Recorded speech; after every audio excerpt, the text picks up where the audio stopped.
పిడి సుందరరావు జైశాలి ఏం చెప్తుండో ఒకసారి చూడండి. సృష్టి దేవుని కుమారుల ప్రత్యక్షత కొరకు. ఎవరు ఇందులో దేవుని కుమారులు? బాబోయ్, ఇంత భయంకరముగా సాతాను తన వలపన్ని మనుషులను వేటాడుతున్నప్పుడు ఇందులో నుంచి బయటకు వచ్చే మహావీరుడు ఎవరు, మహావీర నారి ఎవరు అని ప్రకృతి చూస్తుందట.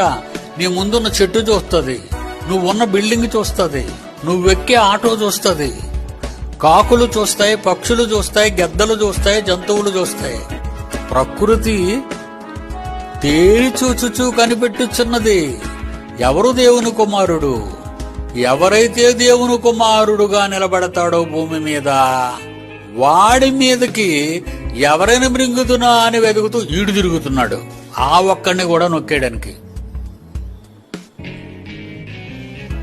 ఇప్పుడు మీరు ఎందరు పరలోకానికి వెళ్తారో మీ బయోడేటా అంతా చెప్పాను. బయోపిక్ అంటారు దీన్ని. దేవుని కుమారుల ప్రత్యక్ష కోసం సృష్టి మిగిలిన ఆశ తేరు చూస్తుంది అని చెప్పి అదే మీ పిడి సుందరరావు అదే జైశాలి చెప్పిండు. కానీ ఆయనకు దేవుని కుమారుల ప్రత్యక్షత అంటే వాళ్ళు ఎవరు అన్నది మాత్రం ఆయనకు తెలియదు. ఏ జ్ఞానం తెలియదు. బస్ బైబిల్ చదవడం కూడా తెలుసు కానీ ఇంకేం తెలియదు. కానీ అన్ని బైబిల్లోనే ఉంటాయి అన్న సంగతి గుర్తుపెట్టుకో. సో రోమపత్రికల 8వ అధ్యాయం 19వ వచనంలో ఉంటుంది, దైవ కుమారుల ప్రత్యక్షత కోసం సృష్టి మిగ దేవుని కుమారుల ప్రత్యక్షత కోసం సృష్టి మిగిలిన ఆశ తీరుతుంది. మరి ఎవరా దేవుని కుమారులు? ఆ వీర దేవుని కుమారుడు ఎవరు? ఈ వీర నారైతే లేదు బాబు. పిడి సుందరరావు నీకు తెలియకపోతే గమ్మున ఉండాలి. వీరే నారే, నారైతే స్త్రీ అయితే అడ్రస్ లేదు, కానీ వీర దేవుని కుమారులే ఉన్నారు అన్నది గుర్తుపెట్టుకో. వాళ్ళు పురుషుడు అన్నది గుర్తుపెట్టుకో, కానీ వాళ్ళు స్త్రీలు అయితే కాదన్నది గుర్తుపెట్టుకో సంగతి. సో ఎవరా దేవుని కుమార్ ప్రత్యక్ష అంటే యేసుప్రభు నడితే యేసుప్రభు చెప్తాడు కదా, ఇందులోనే ఉంటుంది ఎవరు. అయితే అది మింగుదామా అని చూస్తుంది అంటుండగా, మింగుదామా అనుకుంటుందని అని చెప్తుండు, కానీ అది అసాధ్యం. అలా చంపడం, అలా మింగడం అసంభవం అన్నది గుర్తుపెట్టుకోరు.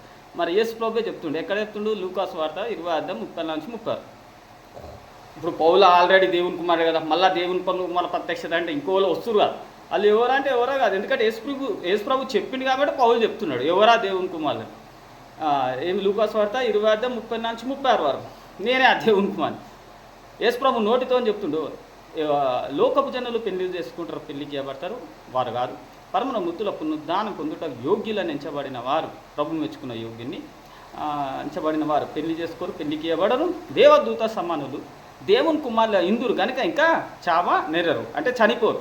కాబట్టి సాతాను గాడు, అదే సాతాను అంటే ఉలగా మీరే, మీరు మింగుదామని చూస్తే అది అసంభవం అన్నది గుర్తుపెట్టుకోరు. ఎందుకంటే నేను చనిపోనని యేసుప్రభు చెప్పిండు. ఆకాశం భూమి గతించును ఆయన మాటలు కాదు.